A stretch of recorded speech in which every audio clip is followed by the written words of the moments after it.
Hello everyone, this is Newmark, and I want to welcome you to a new TTVAN network video. Tonight let's talk about vasculitis awareness. Over the past 2 days, I have posted 2 different articles and 2 status updates on Facebook talking about vasculitis awareness. And somebody who I'm working with now asked me a question yesterday, and it's a pretty important one. And this person asked me point blank, how do you get people who don't have vasculitis to care about vasculitis awareness? Didn't have an answer because it's not something I thought about. Going into this awareness thing for TTVAN, my real point of purpose still is to financially help people who have vasculitis, meet their needs. It's still the main goal, but awareness is part of all that. People have to understand what awareness is. I'm going to take this back a little bit, and I'm going to throw it at you guys, you people with vasculitis, in the Facebook community. Every Facebook group seems to have their own rules and regulations. We tend to block people from groups for whatever reason. We seem to be overly conspicuous of people sharing information. My thought on that is, if you're on Facebook and you're worried about your privacy, then maybe you shouldn't be on Facebook. That being said, awareness starts with us. It starts with all of us bridging the gap, bringing groups of people together, all vasculitis people. If we don't stand as one unit, one family, how do we get anybody outside of the vasculitis community to care about vasculitis?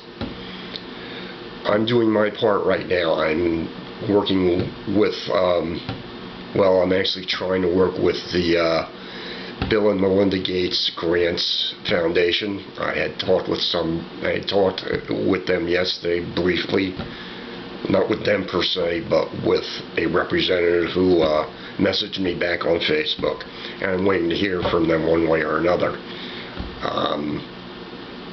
I'm also going to be talking with somebody who reached out to me the other day. We got talking, and we're going to talk a little bit on Tuesday and see if we can't work together.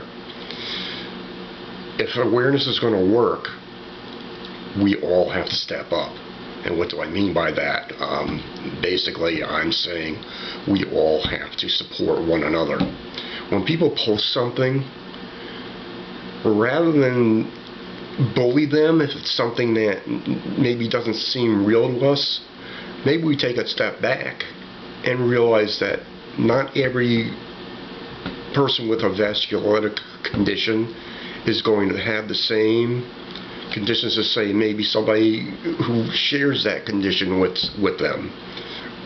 The way I have my days with Church stress syndrome, even though it's in remission, still aren't the same as somebody who, may be going through it more drastically than I am. Yesterday, for me, was probably one of the worst days that I've had in quite a while, and I was actually very worried because I'm down here now and I don't have a rheumatologist or anybody yet. I'm still waiting to go and see somebody in May, which I've already ranted about earlier, like about 2 months ago on Facebook about that. So I'm kind of out there on my own when it comes to that.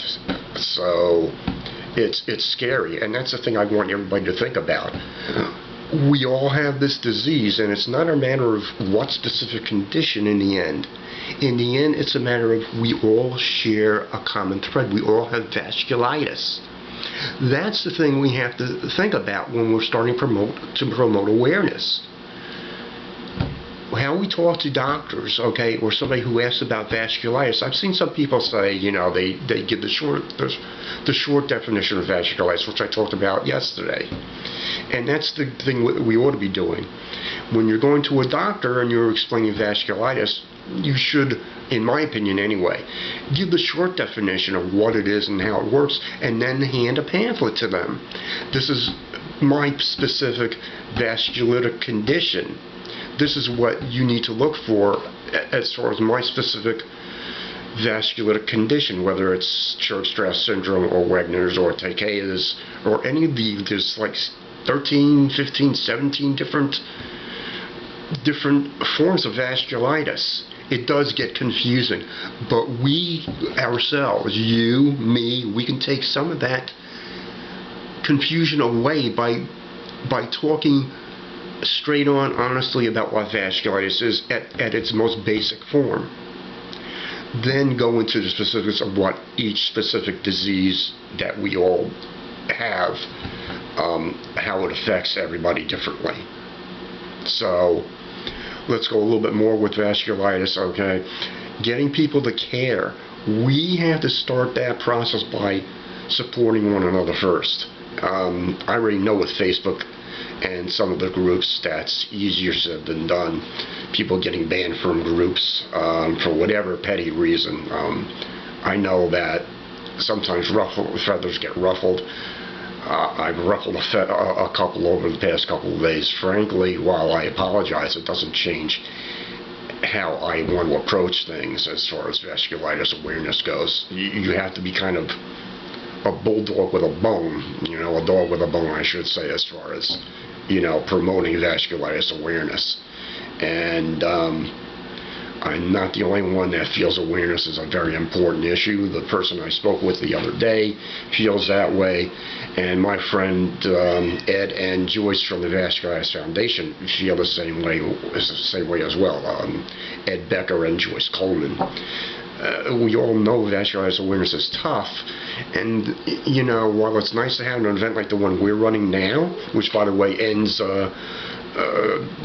tomorrow or Monday, it ends on the 13th, so we've got 2 days left, but really in the end, in order for people to understand and know what vasculitis is, for it to become something more than a word that we are familiar with and we want the people outside of our communities to know about, we need to promote that.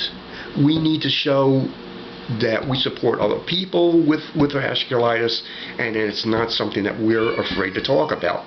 That is the biggest thing that I see happening on Facebook, is a lot of people with vasculitis don't seem to want to talk about it, and I'm as guilty of that as anybody. When I was first diagnosed back in 2008 through 2009, I blogged about it, but I didn't openly come out and talk about it. The few times I did, the response, the look I usually got was, vasculitis? What's that? And that's basically the same response that I had when I first was diagnosed with Church-Strauss syndrome in June of 2008. So I understand that response, but my feeling is, and I've said this before and I'll say it again, 9 years later, I would have thought that people wouldn't have that same response. I mean, the doctor who's seen me down here told me flat out I was the first person in his 30 years of practice that he's come across that has vasculitis in general. Never mind Church-Strauss syndrome, just vasculitis. Oh, okay. So I'm going to end this here. I just want everybody to think about this a little bit. We are the people that promote vasculitis awareness. We can't be afraid to talk about it. We shouldn't be. And we need to be a little bit more kind to one another. Maybe open up these groups a little bit more. Not worry so much about privacy. It's not like somebody, and this is what I said the other day, because I did something for our friend Mark Mayfield. I made a tribute, posted it, and somebody, I'm not going to mention the person, came back and said, well, what about our privacy? Did you ask people? No, I did not. I didn't ask people if it was okay. And in the end, I'm not somebody that does that. Not when it's you're paying tribute, you're doing the right thing for somebody. Okay, it's not something I thought about at that moment in time, and frankly, I didn't see the need for it. If we're willing to turn around and share those things right there on Facebook for somebody that's passed, I don't think we should have a problem with lending our names to that same thing when it's posted on a website. I think that's a little bit ridiculous.